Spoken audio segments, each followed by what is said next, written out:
بسم اللہ الرحمن الرحیم۔ السلام علیکم ناظرین، میں ہوں عبداللہ شریف اپنے یوٹیوب چینل کے ساتھ۔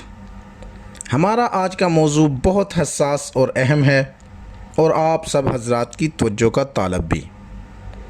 بات کریں گے جنوبی ایشیا کے سب سے بڑے تنازع پر، جو دو ممالک کے مابین سانپ سیڑھی کا کھیل بنا ہوا ہے۔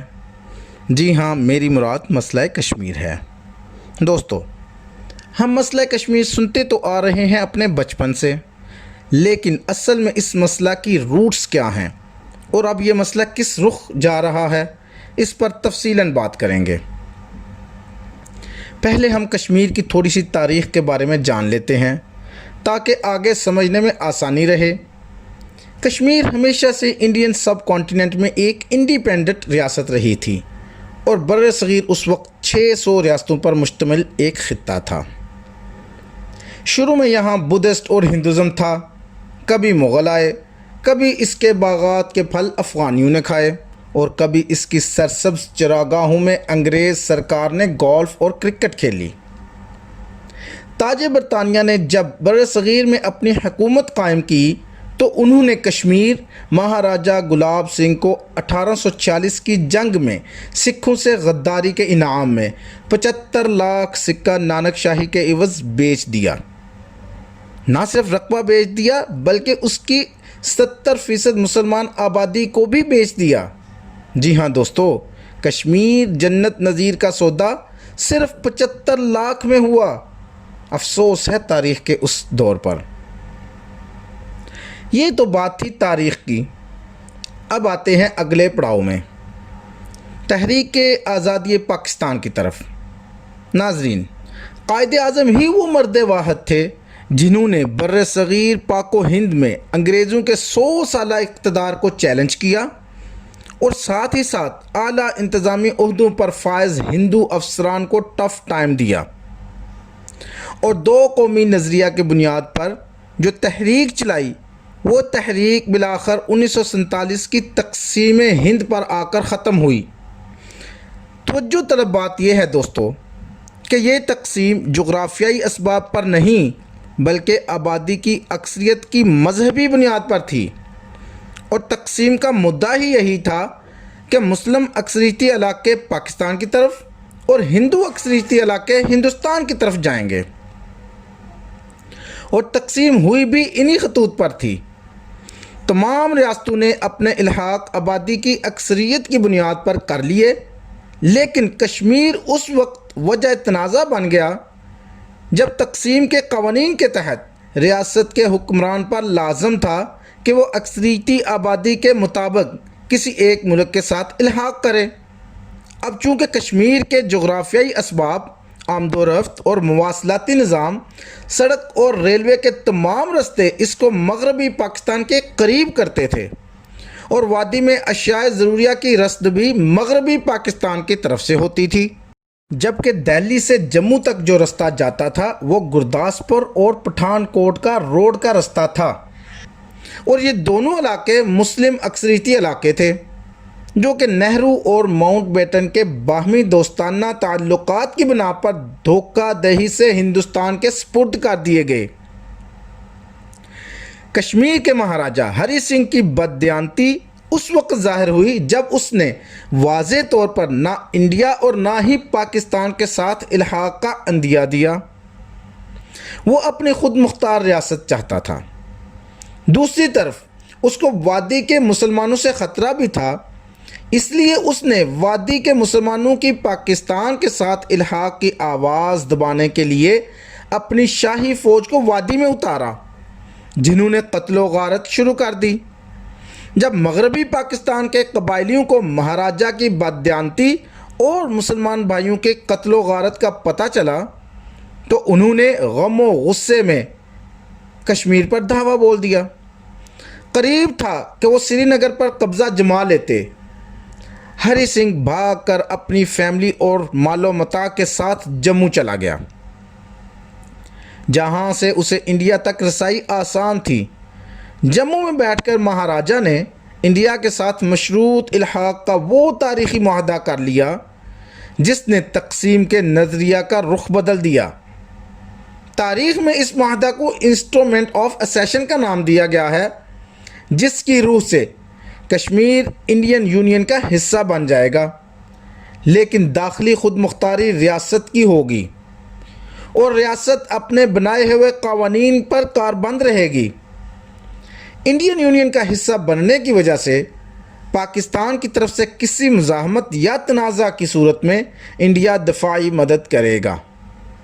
یہ ایک مشروط معاہدہ تھا جس کا ایک کلاز UN کی سفارشات کے مطابق بھی تھا کہ اگر مستقبل میں کشمیر پاکستان اور انڈیا کے مابین تنازع اختیار کرے تو ریاست کے الحاق کا معاملہ کشمیری عوام کی خواہشات اور امنگوں کے مطابق ہوگا۔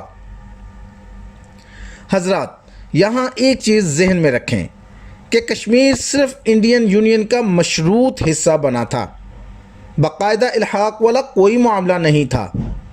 جب اس غاصبانہ اور ظالمانہ معاہدے کی بنک مغربی پاکستان میں پڑی تو شدید قسم کی مزاحمت نے جنم لیا، کیونکہ قائد اعظم کشمیر کو پاکستان کی شہرگ قرار دیتے تھے اور وہ تقسیم ہند سے مطمئن نہیں تھے، اور ان کے مطابق یہ تقسیم نامکمل ہے تب تک جب تک مسلم اکثریتی کشمیر پاکستان کا حصہ نہ بن جائے۔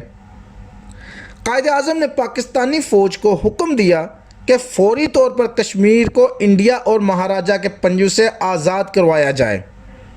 دوسری طرف انڈیا کشمیر میں اپنی شاطرانہ بساط بچھا چکا تھا اور تمام مہرے بھی اپنے اپنے مقام پر پہنچا دیے تھے۔ معاہدے کے سائن ہونے سے پہلے ہی ہندوستانی فوجیں کشمیر میں پھیل چکی تھیں۔ ادھر پاکستانی افواج نے پیش قدمی کرتے ہوئے جو قبائلیوں کے مفتوحہ علاقے تھے وہاں اپنا قبضہ جما لیا، جو آج کا آزاد جموں کشمیر کہلاتا ہے۔ جنگ بندی کے لیے اقوام متحدہ کو مداخلت کرنی پڑی۔ ڈاکٹر فرانک گراہم UN کا وفد لے کر آیا اور اس وفد نے دونوں ممالک کے مابین ایک معاہدہ طے کروانے کی بھرپور کوشش کی کہ کشمیر میں افواج کم کی جائیں اور عوامی استصواب رائے سے فیصلہ کروا لیا جائے، مگر انڈیا اس معاہدے سے مکر گیا اور ساتھ ہی ساتھ انسٹرومنٹ آف اسیشن سے روگردانی کرتے ہوئے کشمیر بھارت کا اٹوٹ انگ ہے کا نعرہ لگانے بیٹھ گیا، کیونکہ مغربی پاکستان میں کشمیر ہماری شہرگ ہے کا نعرہ زور پکڑ رہا تھا۔ اس وقت سے آج تک پاکستان اپنے موقف سے پیچھے نہیں ہٹا، دنیا کے ہر فورم پر آواز اٹھائی ہے کہ کشمیر پاکستان کا حصہ ہے، جہاں بھارت غاصبانہ قبضہ جما کر 70 سال سے انسانی حقوق کی خلاف ورزیاں کر رہا ہے۔ ہم تقسیم ہند کے تمام تر عمل کو بدنیتی پر مبنی سمجھتے ہیں۔ ملک کی تقسیم کا ہمارا مطالبہ ہی آبادی کی اکثریت کی بنیاد پر تھا، تو ہم کشمیر کے مطالبہ سے کیسے پیچھے ہٹ سکتے ہیں؟ دوسری طرف بھارت کو اس ٹوٹے ہوئے انگ کو اپنا اٹوٹ انگ بنانے کے لیے کئی پاپڑ بیلنے پڑے۔ بھارت آج تک کشمیر کو ایک ناجائز بچے کی طرح پالتا آ رہا ہے اور 70 سال بعد اس ناجائز بچے کو قانونی طور پر اڈاپٹ کرنے کے لیے جو آرٹیکل 370A سامنے لایا ہے۔ میرے بھائیوں، غور فرمائیے، ایسے ظالمانہ قوانین آپ کو دنیا کی تاریخ میں کہیں نہیں نظر آئیں گے۔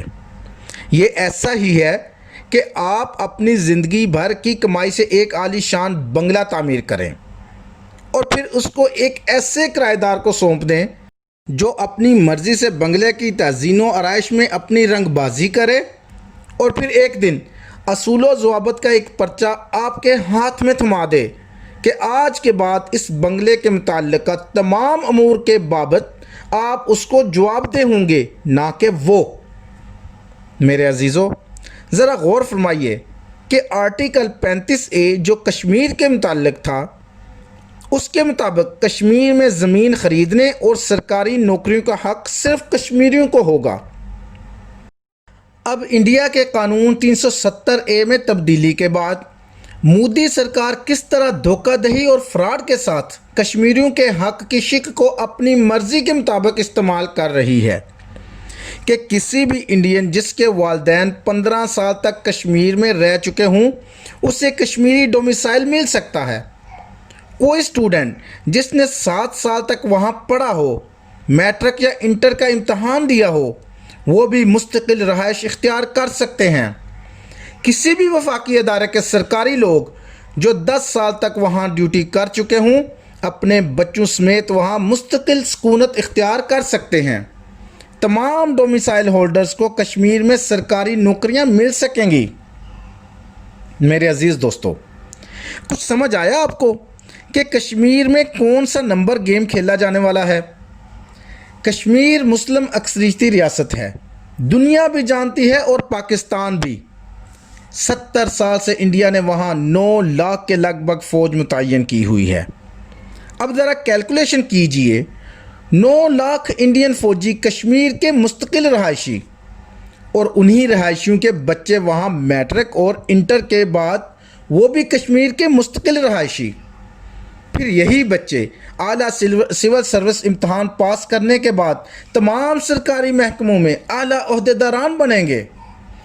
آنے والے 20 سال میں یہ 9 لاکھ تقریباً 27 لاکھ کشمیر کے مستقل رہائشی ہوں گے۔